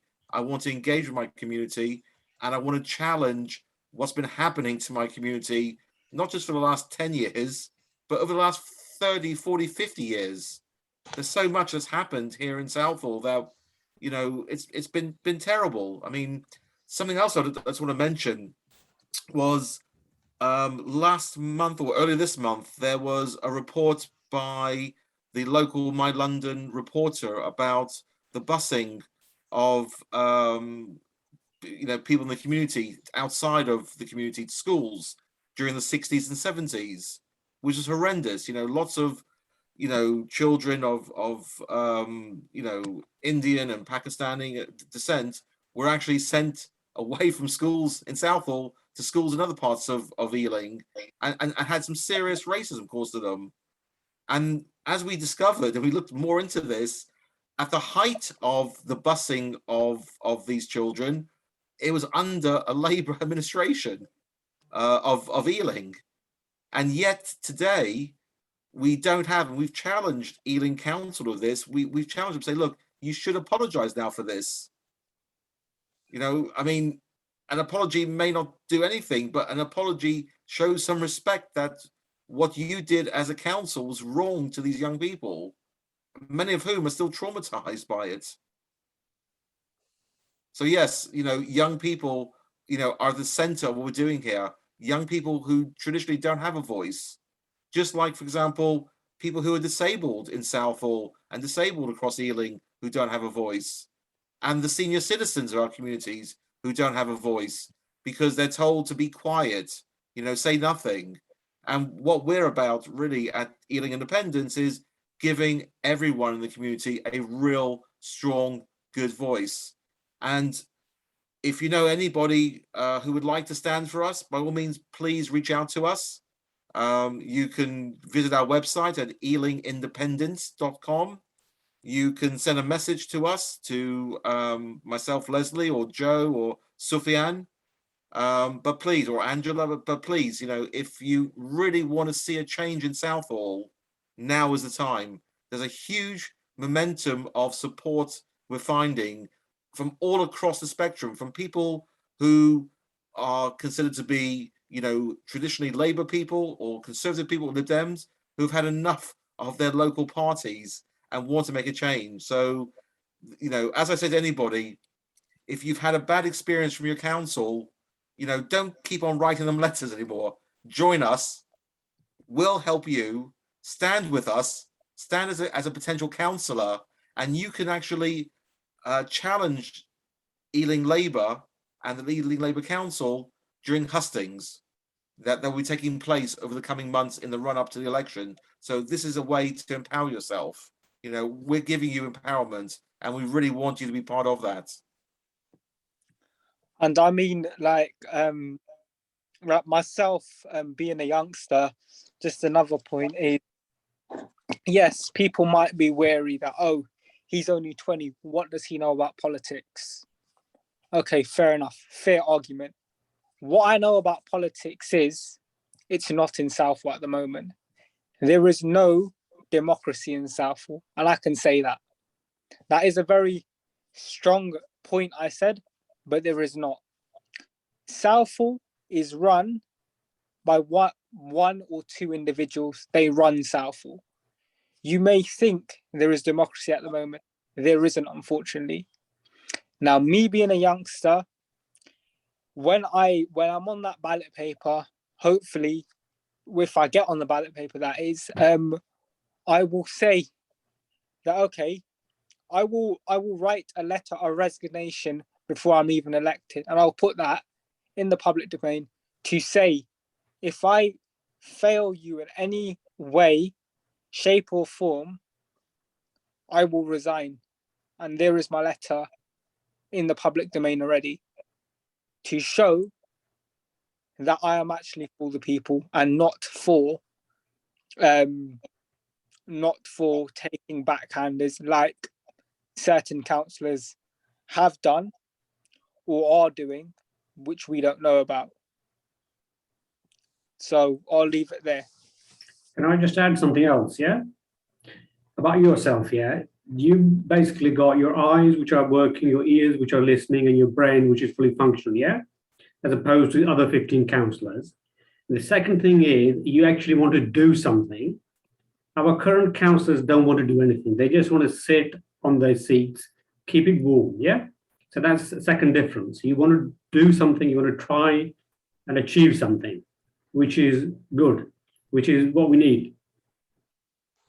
So Arif, do I take it from that you will be standing with us as a councillor? No. Why not? I won't be standing as a councillor, no. Why not? No, give me a good reason, Arif. Why not? It's a bit late for me. No. Never too late. Never too late. The ones that we got are 175 and they're still going strong. The dinosaurs, some of them. Some of them is not even active on Ealing Council's website, by the way. Certain council numbers aren't even working. Yeah, just one other thing is, Sufiyan, you said that you had problem with the car, basically. Take a photograph of the car, put it on social media and say, this person is doing this, yeah? Done it numerous times.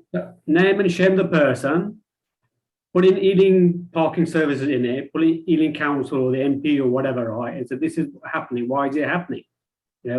Somebody should do something about it. That's the only way to get. I mean, if you don't complain, nobody's going to do anything. If you complain privately, it'll never get done. You've got to do it publicly. Say, right, this is happening, so it's on record for them to do something.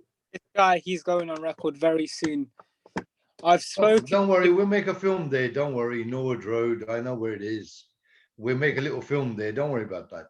Hey, Leslie, did you understand what Arif's been telling us this evening?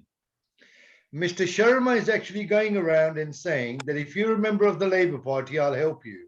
No. That means Joe, he was talking about somebody who wanted to be a councillor. Sure. Yeah.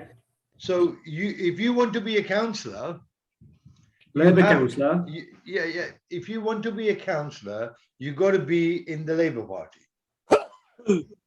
I'm talking about when people are saying that where is the local MP? Are you telling me that he's saying that if you join the Labour Party, then they're helpful to the person, and if you don't, they're not? Or any party, yeah? Not just the Labour Party, but he was saying, right, if you could become a Labour councillor, I'll be there to help you all along. Arif, that's a threat. That is a threat. He's threatening the people of Southall by saying, if you don't vote for Labour Party, then we won't help you. Am I understanding it or not? What he said, if I'm using the right word, he says, right, voters are gods. People like you, people who vote for political councillors are gods. Yet when it comes to decision making, he's got to look at the party line as well. We've said this.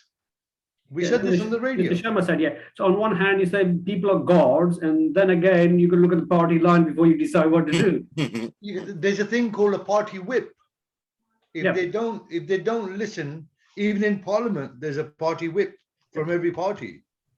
They will bring you to the line that you have to toe. And this is what we're saying. That's why nothing is done. That's what he was saying as well. That's why nothing's getting done in England. Same with Ealing Town Hall, same thing. Because they're too busy bullying each other about. That's what's going on. They're being bullish to each other. The biggest issue, unfortunately, is that everything has become towing the party line and not actually putting your toe out to help people in your borough. So that's why we've seen ourselves a huge growth of the independent movement of people who are saying, look, none of the national political parties represent us on a local level. They may be our views when it comes to international issues or greater national issues, but locally, they don't work. And as Joe said, this whole idea of having a party whip, where if you're a councillor in Ealing, if you go against what your party wants to do, even if you know it's wrong, if you do that, you can be kicked out of your party. So clearly, you know, the voters, the residents who are the gods, don't seem to be running things. You know, that's not how God should be doing things. And it's a real shame we have that here in Ealing. And I'm really hoping, you know, we will make a big difference. And I'm really, you know, praying to God that this will be the change we all need. And, you know, the more people we can get involved, it doesn't matter if you want to stand or not. It's great to have you on board to advise us, because that is part of what we're looking for, really, is people who can advise us, tell us what the issues are, help us find the solutions. Because as everyone knows now, we're never, whether it's through cash or whether it's through Southall Matters or through Ealing Independence, as a group of independent people, we're not about complaining, we're actually about finding solutions. And that's what we're doing. And that's what I think the local council don't like, the fact that actually we're coming up with solutions. And please, on tonight's call, you know, Yasmin, you know, Rashpal, you know, Bob, you know, anybody here on tonight's call, Babs, you know, please, you know, tell us and help us find the solutions to what these problems are. Yeah, the thing about complaining is we had a councillor from Ealing Council who sits on the planning committee sort of say that you are actually complaining. What we're complaining about, Ealing Council has a building policy, yeah, which has been running for years, and that policy says so many houses that you actually build are going to be 1 and 2 bedrooms, yeah. So many of these houses are going to be 3-4 bedrooms, yeah. They've actually built more 1 to 2 bedroom houses than they were supposed to. They built less 3 to 4 bedroom houses, and we say, look, you've actually done it wrong. You haven't actually followed the council policy, and the response is you're complaining about the people, because they need housing. They're on this housing list. When people are not complaining, why have they actually sort of built 1 or 2 bedroom houses? What people are saying, why haven't you built a 3 to 4 bedroom housing, which you were supposed to do, which you were supposed to follow the guidelines. The planning committee was supposed to follow the guidelines, but then these individuals take it as complaints. Yeah, and exactly, and they like to label residents as complainers. So what we're doing is we're saying, no, these aren't complaints. What we're doing is we're challenging. And when you start challenging the authority, in this case, Ealing Council, they don't like it. So they'll say that's complaints. They're not complaints. The fact is residents have been let down. As you said, they should have been building more 3 and 4 bedroom houses or flats or anything. Yeah. One of the things the same guy basically said was that we are building houses. Why are you complaining? Blocks of flats, 20-story high, 30-story high. Why are you complaining? Because if we build 0 flats, you know, if you build 50% of the flats or whatever, I mean, I think we said that if you build no flats, then people are going to complain. We got people on the housing list. We got to build houses. Therefore, we are building houses. Stop complaining. Whereas the individual are basically saying the houses or flats you actually build, you've got to follow your own guidelines, and you've got to actually talk to people what they want built. And all he's basically was saying is that, well, actually, we collect all the money we're supposed to collect from these individuals, these companies. They're building this, we say a certain thing to them, we get the money, and you've got to reinvest the money. But that doesn't actually satisfy the residents, you know, who are actually involved in anything, really. The first thing most people say is, I didn't realize that they're going to build 20-story high flats, 30-story high flats. I just found out now. Nobody told me, nobody consulted me. And if you want to be consulted, you can be consulted in the plan for the next 10, 20 years, which is sort of more or less happening now. They're building all these properties, especially now around Southall, let's say, and all the people, the majority of the people that are placed in these flats or houses, whatever they are not even from Southall themselves. So, you know, and it's just very strange because, you know, a lot of people that I know that live in these new buildings are not really people who originally lived in Southall, if you know what I mean. Yeah, but the official line is we got 11,000 people on the Ealing housing list. So we go to build houses. That's what the response is. Model ready? Machine guns. But Arif, we know that these flats, the majority are actually being marketed in the Far East. You know, they're not for the local population. I remember somebody saying, I work at Southall Station, and groups of investors come from Singapore, and they're picked up by Barclay Group and taken on site. So quite clearly, the number of flats that are being built will not address the housing shortage and the numbers that are on the waiting list. Boom, protected. All right, now around here, you've got, of course, the number plate. Right, the other thing they're basically saying, if you don't actually build the houses, then you get fined by the London Authority and by the government. So we've got to build these houses. Choose which one you'd like to drive around with. This is just too cool. Put this over here. I think you've got your you want to see me something on. Look and experience the real James Bond DB5 with all of the gadgets in real life. You've got to unmute yourself, Angela.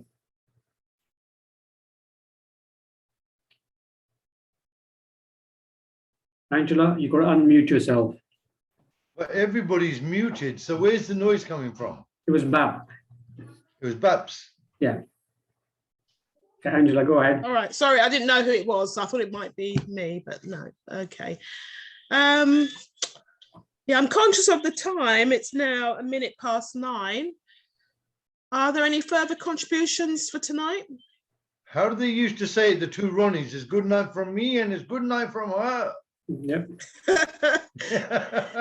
Is there anybody else who wants to speak who hasn't spoken yet? Thank you very much. And let's all meet on the 28th on Sunday, about 11:30 outside Southall Railway Station. Yeah, even if you can't make it yourself, please let your neighbours know, spread the word. Yeah. You know, we have to take this fight to Berkeley Group, and what they expect us to do is do nothing and sit quietly in our homes and die quietly. But no, we'll be on the street.